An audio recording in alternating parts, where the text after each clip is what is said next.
চকলেটে ঢেলে দিচ্ছি।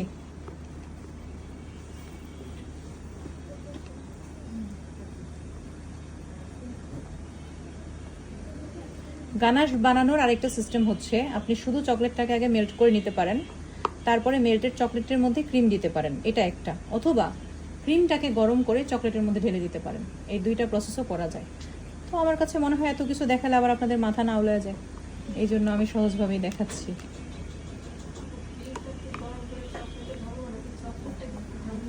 দুইভাবেই করা যায়, ওই দুইভাবেও করা যায়। আচ্ছা, তো এখন আমি ক্রিমটা দিয়ে নিয়েছি, এটাকে আমি খুব লিকুইড গানাশ করছি, ঠিক আছে? লিকুইড গানাশের কয়েকটা রেশিও থাকে, যেমন একটা হচ্ছে লেয়ারের মধ্যে দেওয়া, একটা হচ্ছে কেককে কাভার করা, আর একটা হচ্ছে সাইডে যে ড্রিপ ড্রিপ করে পরে মোমবাতির মতো ওইটা। তো তিনটা রেশিও কিন্তু সেম না, রেশিও বুঝি, পরিমাণ সেম না।